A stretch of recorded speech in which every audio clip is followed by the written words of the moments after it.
I was cleaning my garage when a police officer knocked on my door. "Ma'am, your husband was in a fatal car accident an hour ago." It was impossible. "No, he's upstairs asleep." The officer looked confused. I led him upstairs to our bedroom.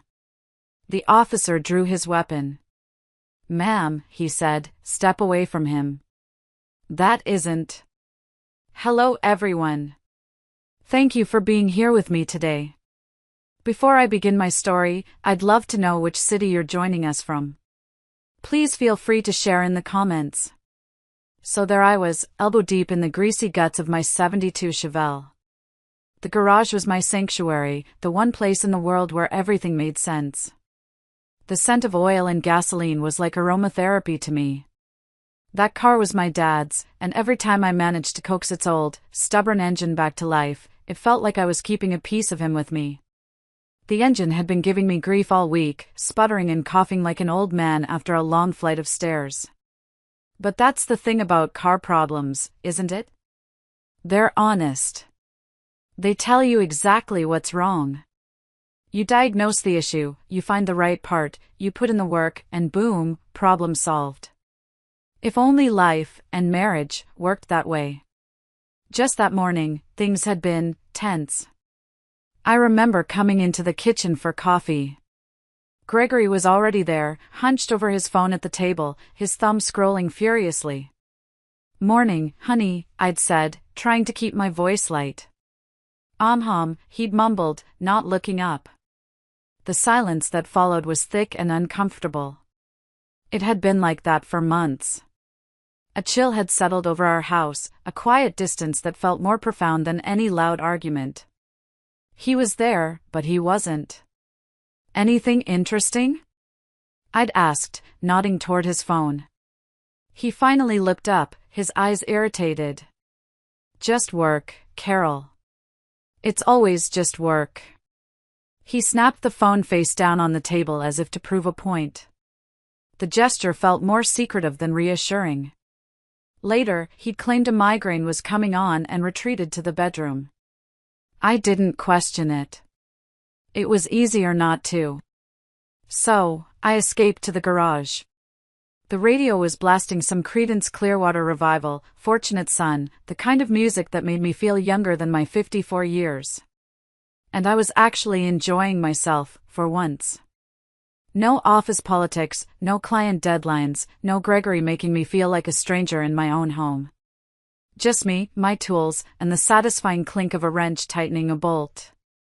Call it therapy for gals who refuse to admit they need therapy. Then came the knock. It wasn't the friendly, "Hey neighbor, got a cup of sugar?" kind of knock.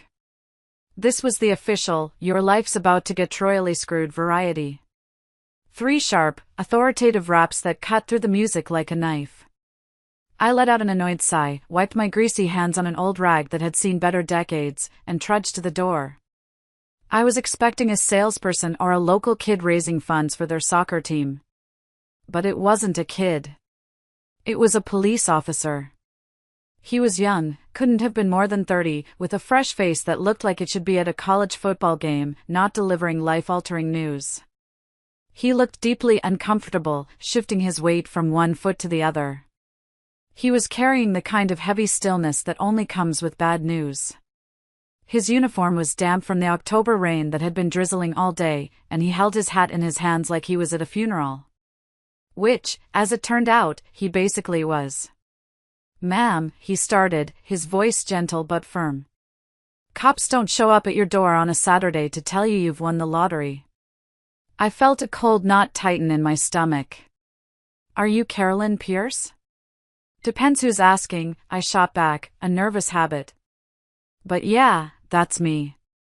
"What's this about, officer?" He cleared his throat, his gaze unwavering. They must teach them that look at the academy.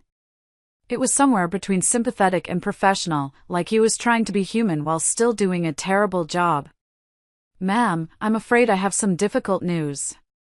He took a breath that seemed to last a year. "Your husband, Gregory Pierce, was involved in a fatal car accident approximately an hour ago." The words didn't just hit me, they went through me, turning everything inside to ice. Fatal accident. Gregory. My brain tried to process it, but the pieces wouldn't fit. It felt like trying to solve a Rubik's Cube in the dark. For a moment, the world went completely silent, except for the sound of the rain and my own heartbeat pounding a frantic rhythm in my ears. Then I did something that probably seemed completely insane. I laughed. It wasn't a happy sound. It was a bitter, choked bark of disbelief that bubbled up from somewhere deep inside me, the place where reality had just been shattered. "No," I said, shaking my head so hard my hair whipped across my face. "No, that's impossible. You've got the wrong guy, wrong house, wrong universe, maybe." I pointed a greasy finger up the stairs. "Gregory's upstairs asleep. He's been battling a migraine all day and went to bed early." The look that spread across the young officer's face wasn't what I expected. I was ready for him to be patient, to gently explain that denial is a normal stage of grief. But this was different. This wasn't the look of a cop dealing with a grieving widow. This was pure, unadulterated, "What the hell is this woman talking about?" confusion. It was the look of a man whose well-rehearsed script had just been thrown out the window. "Ma'am," he said slowly, his voice laced with caution, like he was talking to someone who might suddenly snap. "We have positive identification. The vehicle was registered to Gregory Pierce at this address. We found his wallet in the vehicle. His driver's license, credit cards, they're all his." "Then you found the wrong wallet," I insisted, a wave of stubborn certainty washing over me. This was a mistake.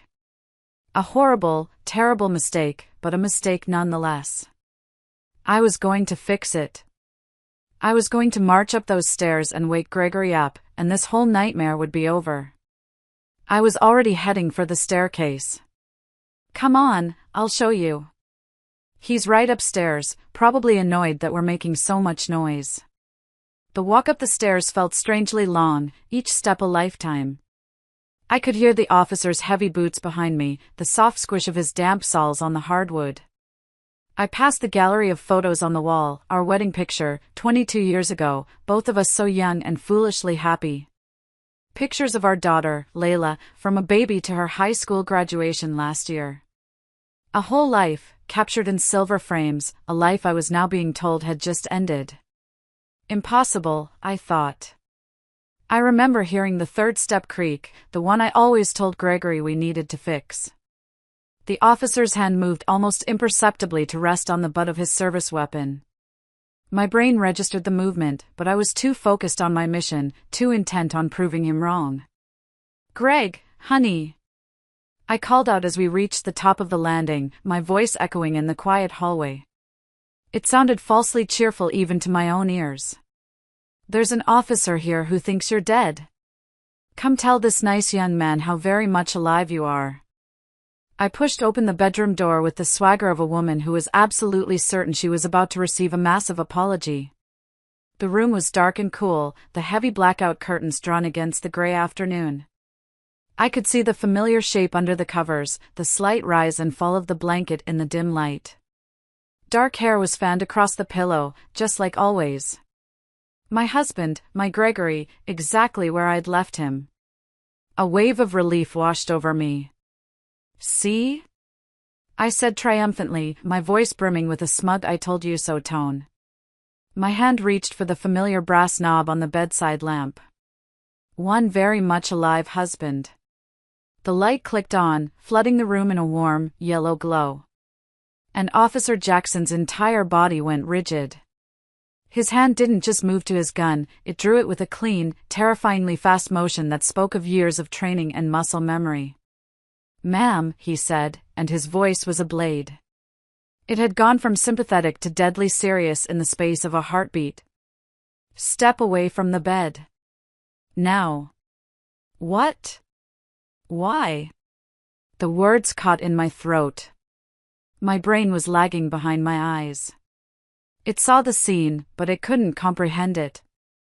Something was wrong. Very, very wrong. The hair was right. The pajamas he was wearing were his favorite worn-out flannel ones, the ones with a small hole in the collar. But there was something profoundly off about the way the body lay there. Too still. Too perfect. The skin under the lamplight had a strange, unnatural sheen, like cheap wax. "That isn't a person, Mrs. Pierce," Jackson said, his weapon now partially raised, his eyes scanning the room. "That's a mannequin." My stomach dropped, and the world tilted on its axis. A mannequin? I took a stumbling step closer, my mind screaming no, no, no. It wasn't just any mannequin. It was a horrifyingly detailed replica of my husband. I could see the faint, silvery scar above his left eyebrow, a souvenir from a childhood bicycle accident. I could see the tiny mole next to his ear. Someone had gone to incredible, painstaking, and utterly sick lengths to create this thing. It was wearing his clothes, his wedding ring was on its waxy finger, and it was positioned in our bed like a grotesque effigy. For a moment that felt like a century, I just stood there, staring at the thing that had fooled me completely, the faint, familiar scent of his aftershave on the pillow suddenly making me want to vomit. The hours that followed were a disorienting blur of flashing red and blue lights painting streaks across my living room walls. The quiet of my suburban street was shattered by the crackle of police radios and the murmur of curious neighbors gathering on their lawns. My home, my sanctuary, was no longer my own. It was a crime scene. Strangers in latex gloves and paper booties walked through my life, dusting for fingerprints, bagging up items I considered personal, now labeled as evidence. I was sitting at my own kitchen table, a scratchy wool blanket someone had draped over my shoulders feeling more like a cage than a comfort. A stern-looking detective named Wallace, whose face seemed permanently etched with disappointment in the human race, was asking me questions. His partner, a younger, quieter man, just watched, his eyes missing nothing. "Mrs. Pierce, when was the last time you saw your husband?" Detective Wallace asked again, his pen poised over a small notebook. I tried to focus, to push through the fog of shock. "This morning," I repeated, feeling like a broken record. "He said he had a migraine. He went to lie down around 10:30. And you were in the garage the whole time? From 10:30 until the officer arrived?" "Yes," I said. "I was working on my car. The radio was on. I didn't hear anything." He made a note. "And you didn't think it was strange? That your husband was in bed with a mannequin?" The question was so absurd, so utterly insane, that I almost laughed again. Of course I didn't know. I thought it was him. Who on earth would think to check if their sleeping husband was secretly a department store dummy? He ignored my sarcasm. "You and your husband, were you having any problems? Financial troubles? Anyone who might want to hurt either of you?" He was asking about our finances, our life insurance, our will. The standard questions, I suppose, but they felt like accusations. I thought about the coldness that had crept into our marriage, the silences that had grown longer and longer. But that was just life, wasn't it? The slow fade of passion into comfortable, boring routine. It wasn't grounds for whatever this was. "We had our issues," I said, choosing my words carefully. What couple doesn't after 22 years? But nothing that would lead to this. Just then, my neighbor from across the street, Mrs. Gable, a woman whose main hobby was curtain twitching, appeared at my back door holding a casserole dish. "Oh, you poor dear," she said, her eyes wide with a ghoulish mix of pity and morbid curiosity. "I saw the police cars and just had to come over. Is there anything I can do?" She was looking past me, trying to get a glimpse of the investigators inside. The whole neighborhood would be buzzing about this for months. Carolyn Pierce, the crazy lady whose husband died but was also a mannequin. It sounded like the setup to a really twisted joke. After what felt like an eternity of questions and veiled suspicions, they finally told me I had to leave. I couldn't stay in the house. I drove aimlessly through the rain-slicked streets, the windshield wipers keeping a hypnotic, rhythmic beat against the chaos in my head. I ended up at a sterile Holiday Inn on the highway. The room was beige and impersonal, smelling of industrial disinfectant. I sat on the edge of the stiff bed and stared at the water-stained ceiling, replaying the day's events. The mannequin. So perfectly placed. So detailed. This wasn't a random act. This was planned. Someone knew our house, our routines. Someone knew Gregory well enough to replicate that scar over his eye. And then I thought of Brenda. Brenda Vance, my business partner. My supposed best friend. She'd been over for dinner just last week, full of praise for Gregory's new promotion at work. She'd been spending an awful lot of time at our house lately, always with some excuse about work projects. Brenda, who knew our schedules inside and out. A cold dread, colder than the cheap air conditioning in that hotel room, began to settle in my gut. This was personal. For 3 days, I was a ghost haunting room 214 of the Holiday Inn. I'd order food from the diner next door, only to stare at it until it got cold. I'd turn on the TV and see my own house on the local news, the reporter standing in the rain talking about the mysterious mannequin case that had baffled police. I felt like I was watching someone else's life fall apart. The police called twice, asking me to come in for more questioning. Their tone was professional, but the implication was clear: I was their only suspect. The grieving widow is always the first suspect, right? Especially when the circumstances are this bizarre. I was alone, trapped in a nightmare, with no one to turn to. My friends called, but what could I say? Yes, my husband is dead, but also, there's a life-size doll of him in my bed, and no, I have no idea why. They wouldn't understand. I needed help. Not just a lawyer to fend off the police, but someone who would believe me. Someone who knew how to dig for the truth in a mountain of lies. There was only one person. My little sister, Diane. Diane and I were like oil and water. I built my life on stability and rules, she thrived in chaos. After washing out of law school, claiming it was too boring, she'd become a private investigator. She was brilliant, tenacious, and had a healthy disrespect for authority. We hadn't talked much lately. Our last conversation had ended with her telling me I was drowning in suburban mediocrity and needed to wake up. Prophetic, wasn't it? My hand was shaking as I dialed her number. She answered on the second ring, her voice sharp and alert. Carol? Diane, I need you, I whispered, and then the dam broke. I told her everything, the words tumbling out in a torrent of fear and confusion. The cop, the mannequin, the questions, the hotel room that smelled like broken dreams. I told her about Gregory's strange behavior for the past few months, and my gnawing, gut-wrenching suspicion about Brenda.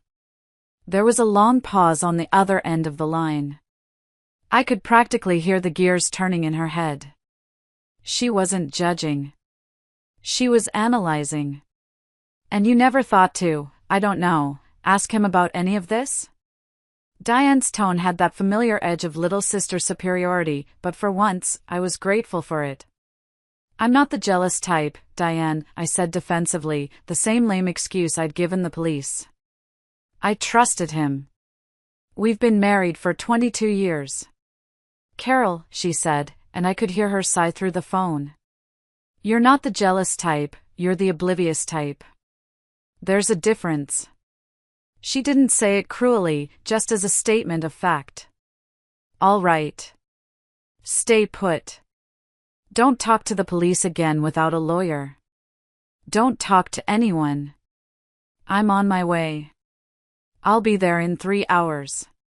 True to her word, she burst into my hotel room 3 hours later like a whirlwind, carrying a laptop bag, a thermos of what smelled like dangerously strong coffee, and an air of competence that immediately made me feel safer.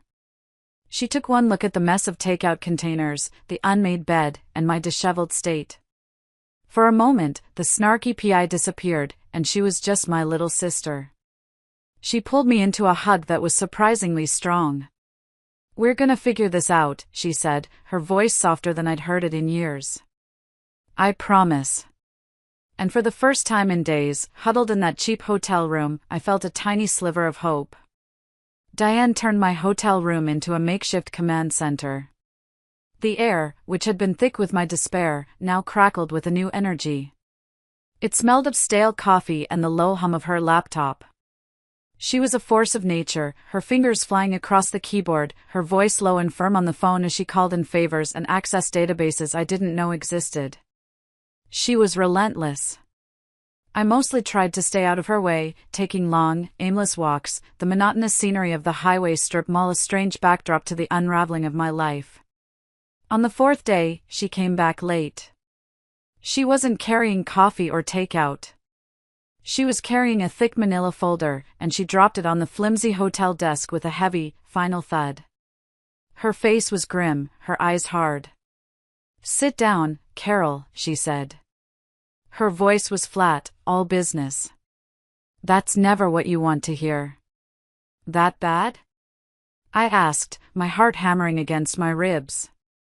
I felt a strange mix of terror and a desperate need to know. "Worse," she said, pulling a chair up. She opened the folder, and my life as I knew it ended right there on that cheap laminate desk. The first photo she slid across the table hit me like a punch to the gut.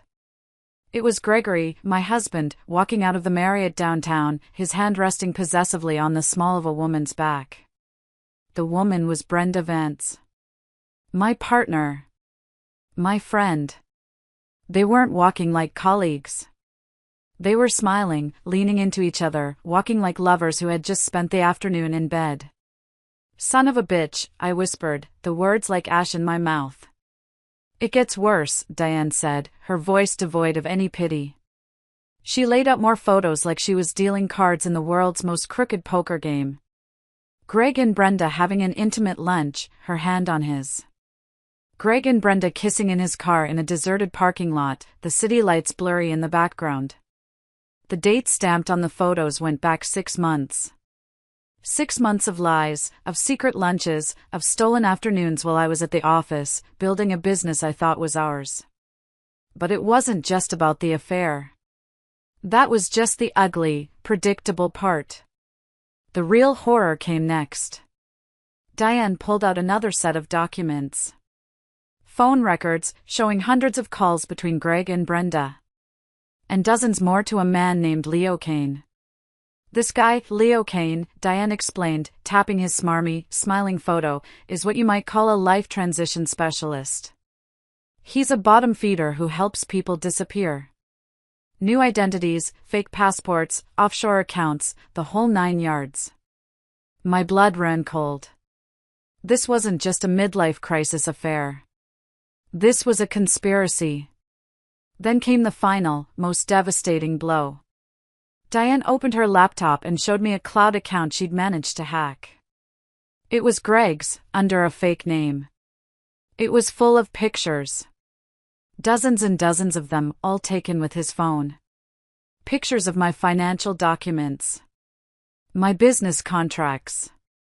My investment portfolios. My personal retirement account statements. Our life insurance policies. The deed to our house. Even the combination to our safe, which I'd foolishly written down and hidden in my desk drawer. He had been systematically photographing my entire financial life, from our joint assets to the college fund we had so carefully built for our daughter, Layla. He was creating an inventory of my life, all so he could steal it.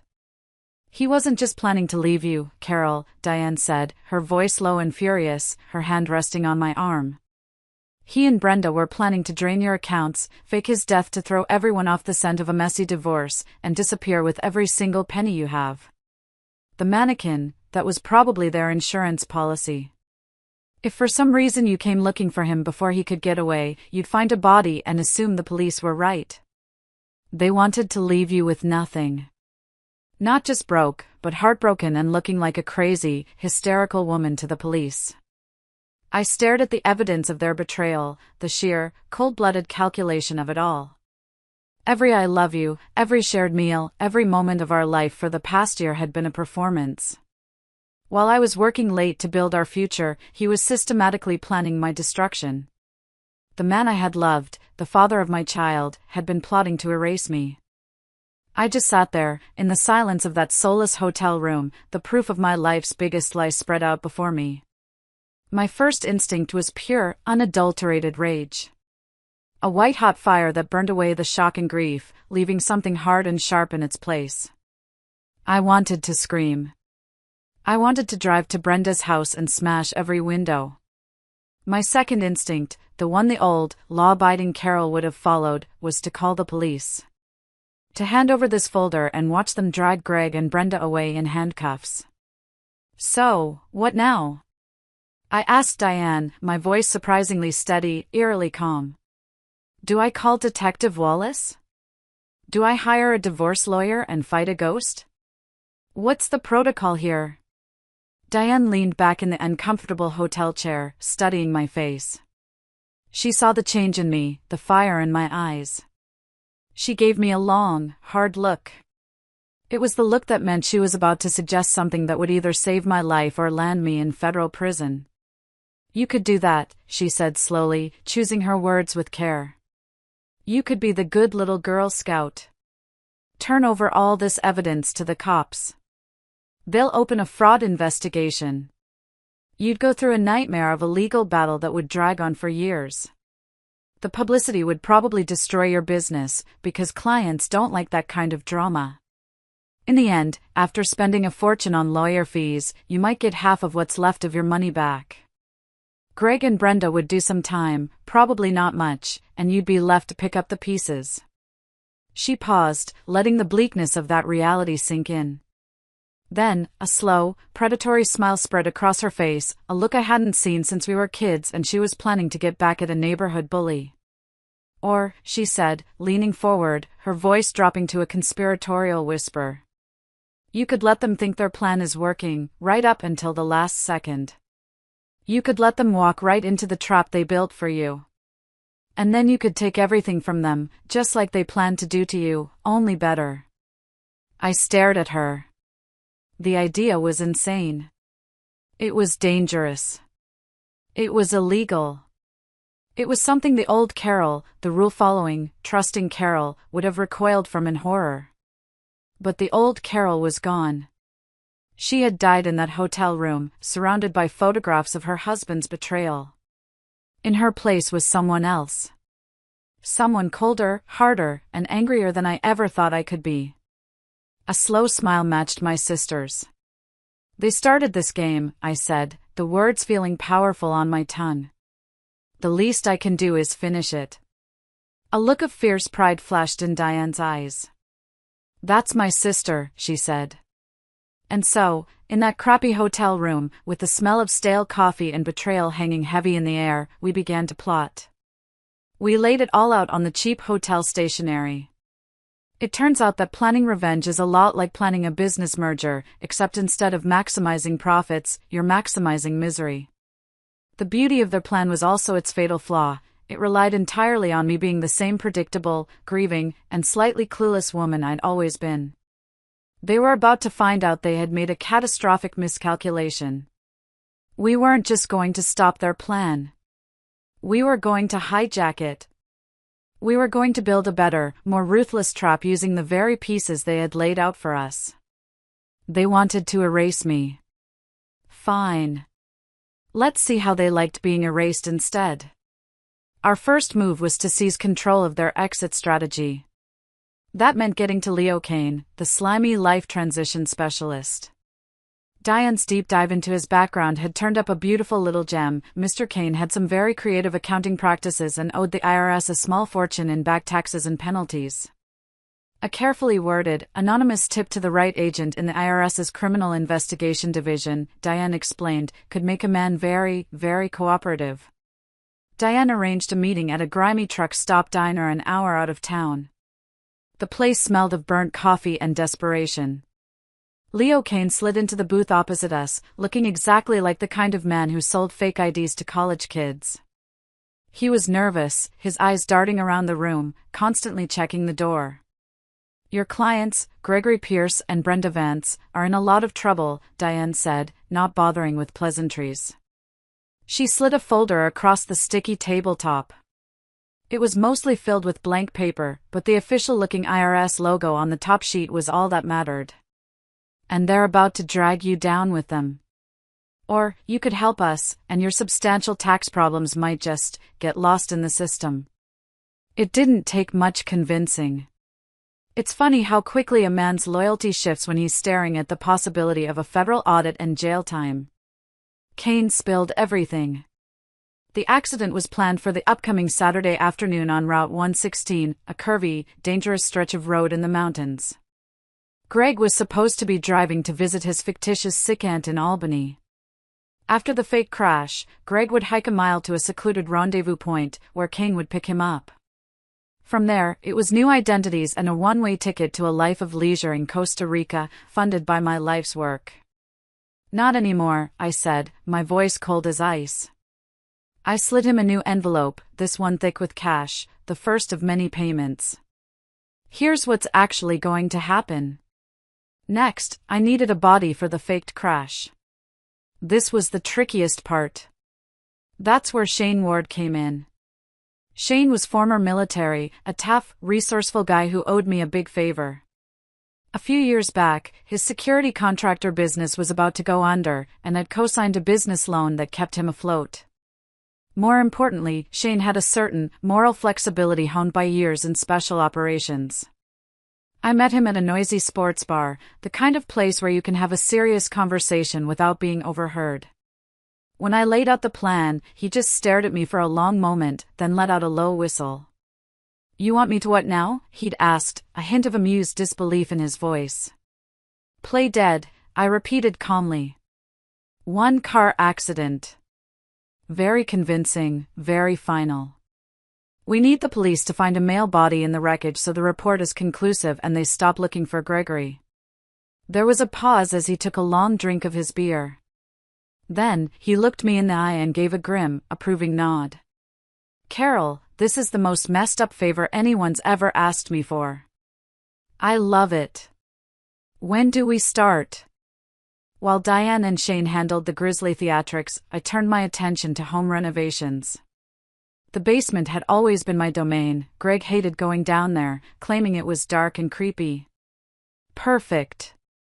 I spent the next 3 days working like a woman possessed. I ordered professional-grade soundproofing panels online for overnight delivery. I went to a specialty security store and bought a reinforced steel door with a commercial-grade keypad lock. I spent hours installing it, the drill whining in protest. I ran new plumbing lines myself, installing a small, functional toilet and sink in the corner.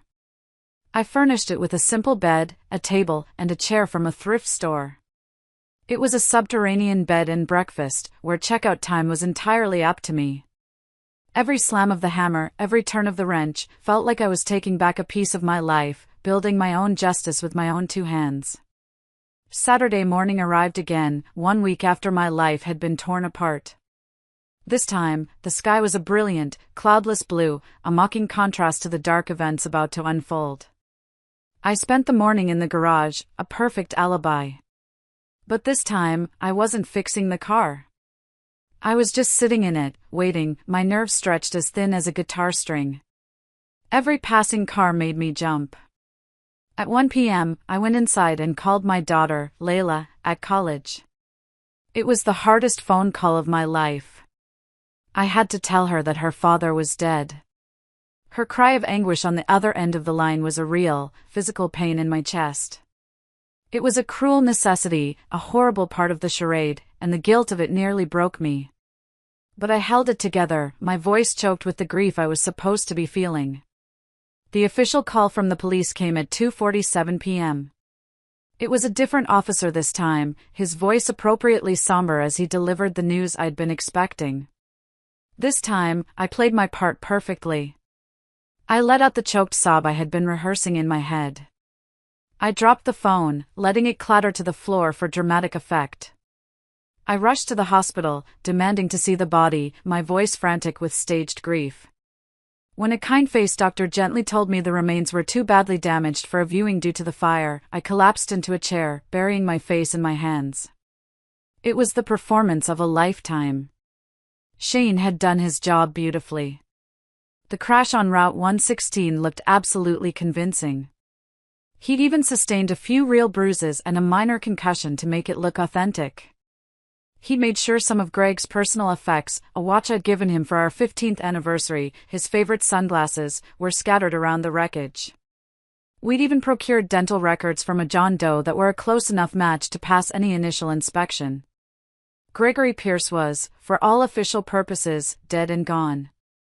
The funeral was held on Thursday. It was a closed casket service, naturally. I stood by the grave, dressed in black, accepting condolences from tearful friends and family. Brenda was there, of course, her face a perfect mask of sorrow. She hugged me tightly, whispering, "I'm so sorry, Carol. We'll get through this together." I felt a murderous rage boil up inside me, but I just nodded numbly, playing the part of the shattered widow. The hypocrisy was breathtaking. Meanwhile, about 30 miles away from the staged accident, the real main event had taken place. Leo Kane had met Greg at the rendezvous point. He'd offered Greg a bottle of water to calm his nerves. The water was laced with a powerful sedative Shane had provided. By the time my dear husband woke up, he was no longer on his way to a tropical paradise. He was in his new home, my custom-built, soundproofed basement suite. The plan had worked. He had vanished. He was officially dead to the world, exactly as he'd planned. The only difference was that his new world was a 10 by 12-foot room beneath the house where he'd spent 22 years lying to me. Gregory woke up around 6 in the evening. I'd been monitoring him through the discreet security cameras I'd installed, watching him sleep with the kind of peaceful expression he hadn't worn around me in months. It was the peacefulness of a man who believes he has successfully committed the perfect crime. The first thing he did when his eyes fluttered open was call out a name, a single word that twisted the knife in my heart one more time: Brenda? Not for me, his wife of 22 years, but for his accomplice, his new life. Well, honey, that future just got a serious, permanent revision. When he finally sat up, the potent sedative still making his movements sluggish, and took in his surroundings, the confusion on his face was a thing of beauty. This clearly wasn't the 5-star Costa Rican resort he'd been expecting. Instead of an ocean view and a king-sized bed, he found himself in a windowless room with polished concrete walls and tasteful, if Spartan, furnishings. "What the hell?" he whispered, his voice raspy. He struggled to his feet and stumbled toward the solid steel door, rattling the handle uselessly. Panic began to dawn in his eyes. I let him marinate in that rising terror for a few more minutes. I'd waited a long, painful year for this moment. I intended to savor it. Then, I leaned into the microphone on my desk and activated the intercom system. "Good evening, Gregory," I said, my voice echoing through the speakers in his room with perfect, chilling clarity. "I hope you slept well. You'll want to be rested." His head snapped up, his eyes wide with shock and disbelief as they darted around the room, finally settling on the dark lens of the camera in the corner. "Carol?" His voice cracked, a mixture of confusion and dawning fear. "Carol, what is this? Where am I? What's going on?" "You're exactly where you wanted to be, sweetheart," I replied, my voice dangerously sweet. I settled back in my office chair upstairs, feeling like a film director at a private screening of my masterpiece. Dead to the world. Starting fresh. Congratulations, you got everything you asked for. I clicked a button on my console, and the small TV screen I'd mounted on his wall flickered to life. It was the local news, and they were showing his face. He watched, his mouth agape in horror, as the news anchor described the tragic, fiery crash that had claimed the life of a beloved local businessman. They showed footage of the mangled car being hauled onto a flatbed truck. In other news, I continued conversationally, as if we were discussing the weather. "Your funeral was yesterday. Very moving. Layla gave a beautiful eulogy. You would have been so proud." I went with the closed casket option, given the condition of the body. Very tasteful service, though. Brenda cried the whole time. A truly convincing performance. This is insane, he stammered, backing away from the TV, pressing himself against the cold concrete wall. You can't keep me here. Brenda will look for me. Brenda will. Brenda will what? I interrupted, my voice turning sharp. Brenda thinks you're dead. Remember? That was the plan. Your plan. I switched the feed on his screen. Now, he was watching a live view from a tiny camera Diane had planted in a flower pot outside Brenda's expensive apartment building. And there she was, pacing back and forth in her living room, her face a mask of frantic panic. Take a good look, Greg, I said, zooming in on her face. That's the woman you chose over me. Watch how deeply concerned she is about your well-being. He watched as Brenda, unable to reach him or Kane, started making different calls. Not to hospitals. Not to the police. She was calling her lawyer. Her accountant. Her offshore banker. She wasn't worried about him, she was worried about the money. She was worried about saving her own skin. I let him watch for a full 10 minutes as she worked the phones, her panic escalating. The truth was hitting him like a series of physical blows. I could see it in his face, the gradual, horrifying understanding that he'd been a pawn. Brenda hadn't loved him, she'd used him as a key to unlock my assets.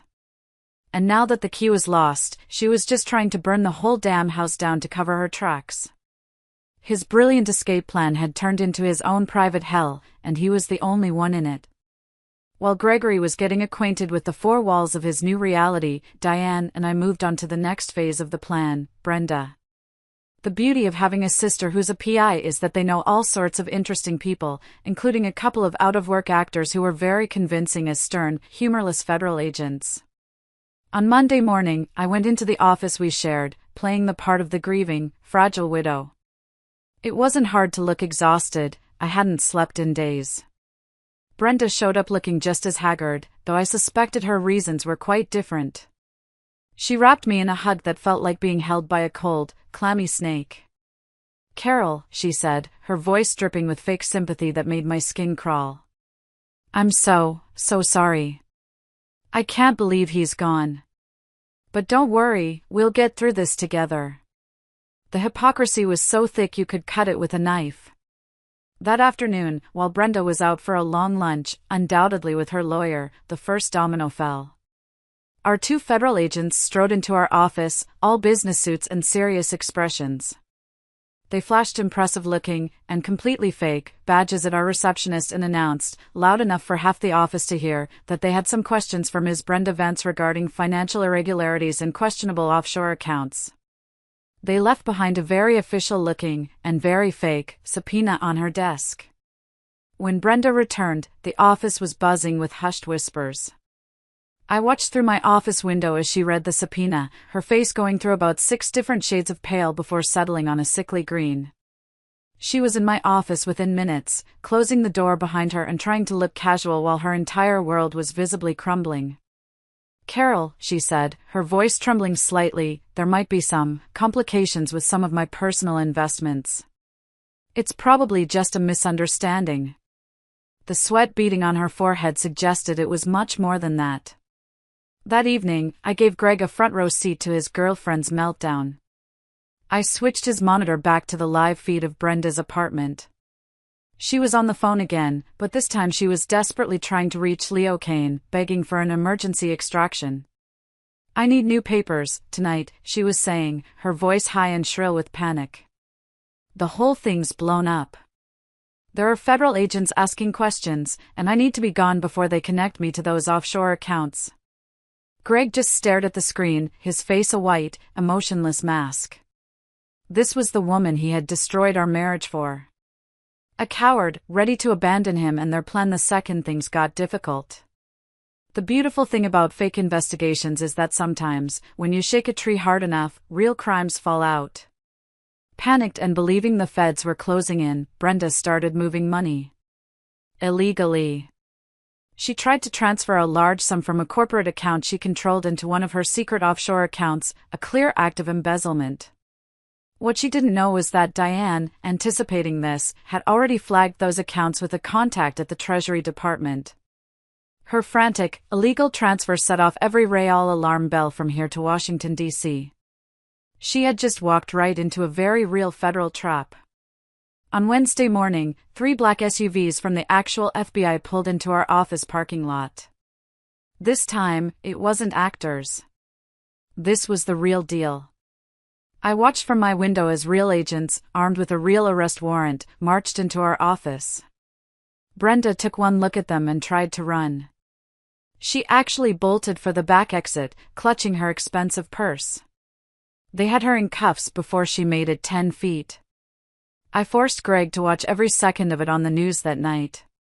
The perp walk in front of the cameras, the reporters shouting questions, the grim-faced U.S. attorney announcing the charges: wire fraud, embezzlement, conspiracy, and money laundering. The anchor said she was facing up to 25 years in a federal prison. I sat in my office chair upstairs, watching my husband on the monitor as he watched his lover's life end on the television in his concrete room. I saw the last flicker of hope die in his eyes. He had lost. She had lost. And I had won. I let that moment hang in the air, the silence in his room broken only by the sound of the news anchor detailing Brenda's crimes. I let him absorb the totality of his failure, the complete and utter destruction of the life he tried to steal from me. I stood there, watching my husband watch his lover's life end, and I felt a quiet satisfaction. It wasn't loud or angry. It was just the calm, steady feeling of balance being restored to the universe. If you're still listening, please do me a favor and like this video, and comment the number 1 below. It lets me know you've given me a like, and it tells me you're right here with me on this journey. Your support means the world and encourages me to keep going.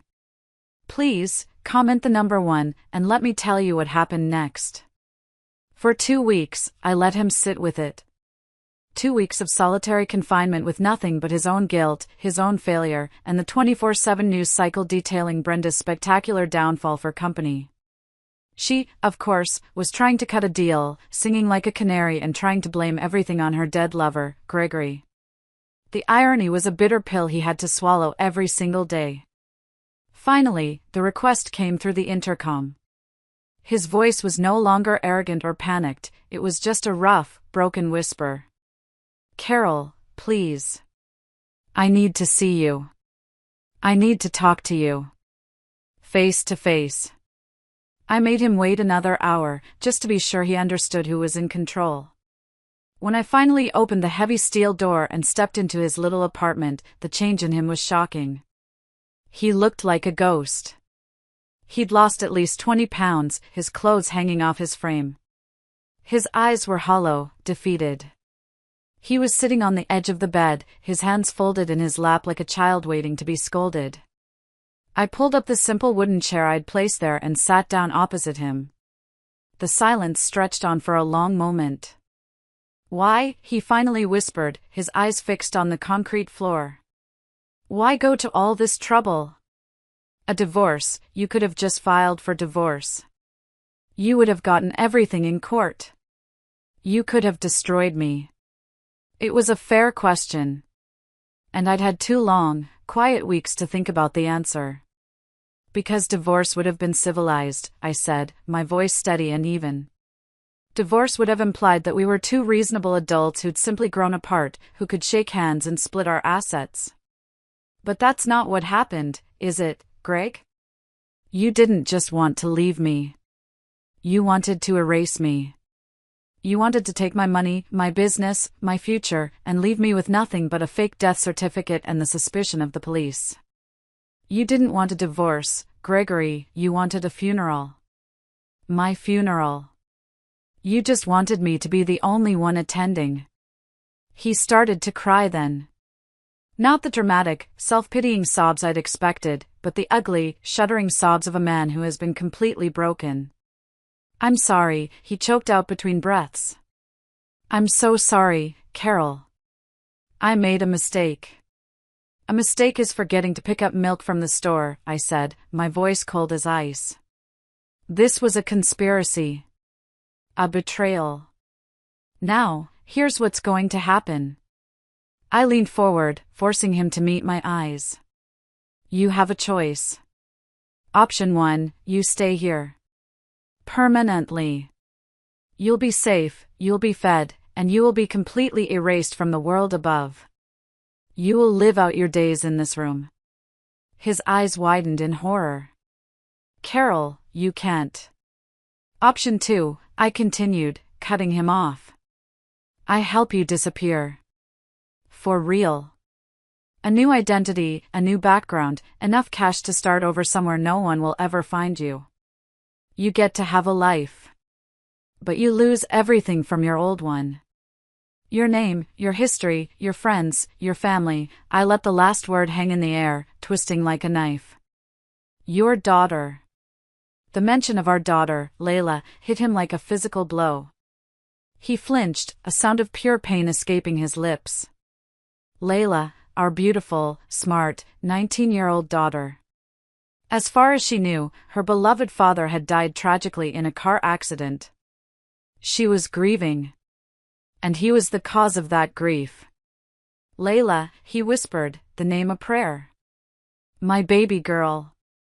How is she? She's heartbroken, I said, the words sharp and true. But she's strong. She's stronger than you ever gave her credit for. If you choose option 2, I said, pressing my final, brutal advantage, if you agree to disappear and never, ever try to contact either of us again, I'll make sure you get pictures. Updates on how she's doing. Major milestones, her graduation, maybe her wedding one day. Not often. But enough for you to know that she's happy. It wasn't really a choice at all. It was a choice between a physical prison and an emotional one. A choice between two different kinds of hell, one of which offered a tiny, excruciating window into the heaven he had lost. He looked up at me, his eyes full of 22 years of shared history, now twisted and warped into this ugly, tragic end. I want to see my daughter grow up, he whispered, his voice thick with unshed tears. Even if it's just in pictures. Then it's settled, I said, standing to leave. The conversation was over. Tomorrow, you become someone else. And Gregory Pierce stays buried where he belongs. 3 months after Gregory Pierce was officially buried in Greenwood Cemetery, a quiet, unassuming man named Gary Hayes walked into a hardware store in a small, forgotten town in rural Idaho. He had a completely fabricated resume, a believable story about starting over after a messy divorce, and the haunted look of a man who had lost everything. The owner, a gruff old guy who'd been through a bad divorce himself, gave him a job managing inventory without asking too many questions. Gary was quiet, modest, and kept to himself. He lived in a small apartment above the store and became the kind of person who could disappear into the background of small-town America without leaving so much as a ripple. Meanwhile, back in my actual life, things began to flourish in a way they hadn't in years. With Brenda in prison and her name scrubbed from the letterhead, our firm, now just Pierce Consulting, thrived. It turns out, being the innocent, grieving widow of one partner and the betrayed victim of another makes you look incredibly trustworthy and competent by comparison. Clients flocked to us. The insurance payout from Greg's death, $250,000, went straight into a trust fund for Layla's future education and first home. And Layla, my beautiful Layla, was thriving. The grief she felt for the father she thought she'd lost had forged a new kind of strength in her. She threw herself into her studies, and our weekly phone calls became the highlight of my week, filled with a depth and honesty we hadn't shared in years. Every fourth Saturday, I drove to a post office box in a town 50 miles away and mailed a plain manila envelope to a P.O. box in Idaho. Inside were photographs. Layla smiling as she made the dean's list. Layla laughing with friends on a ski trip. Layla, vibrant and happy and growing into an incredible young woman. There were never any letters, never any notes. Just the photos. Just proof that his sacrifice, in a way, hadn't been meaningless. It was a small cruelty wrapped in a sliver of mercy. 5 years passed. 5 years of me building something better from the ashes. 5 years of Gary Hayes living his invisible life of exile. And 5 years of Layla growing into a woman I admired more than anyone on earth. The day was perfect, one of those crisp May afternoons that feel like a new beginning. I was sitting in the packed auditorium of her university, my heart swelling with a pride so intense it almost hurt, watching my daughter walk across the stage to receive her engineering degree, summa cum laude. As I scanned the crowd of happy, beaming families, my blood suddenly turned to ice. There, in the dim light of the back row, wearing a baseball cap pulled low and oversized sunglasses, was a man I'd have recognized anywhere. Thinner, older, with more gray at his temples, but unmistakably him. He had broken the cardinal rule. He had come back. For a moment, pure, cold fear shot through me. What if he tried to approach her? What if he destroyed the peace we'd so carefully, so painfully, built? I watched him as he watched our daughter, and even from across the cavernous room, I could see the silent tears streaming down his face. He raised a small, cheap disposable camera and took a few pictures, a ghost documenting a life he could never be a part of. Part of me, the angry, vengeful part, wanted to call security. To have him dragged out, exposed, his new life obliterated. But another part, a part one didn't much like but couldn't deny, understood. This was his daughter, too. This was a moment he had traveled 1,000 miles and risked everything he had left just to witness. So, I made a choice. When the ceremony ended and the crowd began to move, our eyes met across the auditorium. He froze, sheer terror flashing across his face. He thought he was caught. I could have destroyed him with a single word, a single gesture. Instead, I nodded. Just once. A tiny, almost imperceptible gesture. It was an acknowledgement. An act of mercy. And the final, ultimate act of control. The look of pure, shocked gratitude that crossed his face was worth more than any punishment I could have ever inflicted. He understood. I was still the one making the rules. He mouthed 2 words I could read even from that distance, "Thank you." Then he turned and melted into the crowd, disappearing forever. Later, as I hugged Layla, the scent of her perfume filling my senses, she said, "I wish Dad could have been here. He would have been so proud." He would have, I agreed, my voice thick with an emotion I couldn't name. And for the first time in 5 years, I truly meant it. Justice, I've learned, isn't always about loud, fiery revenge. Sometimes, the most perfect revenge is simply living well, while your enemies are forced to live, every single day, with the consequences of their choices. I had my daughter, my business, my future. He had a handful of blurry photographs and a life lived in the shadows. The scales had finally settled, exactly where they belonged. Thank you all for listening to my story. It means a lot to be able to share it. If you have any thoughts, or if you've been through something that taught you about your own strength, I'd love to read about it in the comments below. Take care of yourselves, and each other.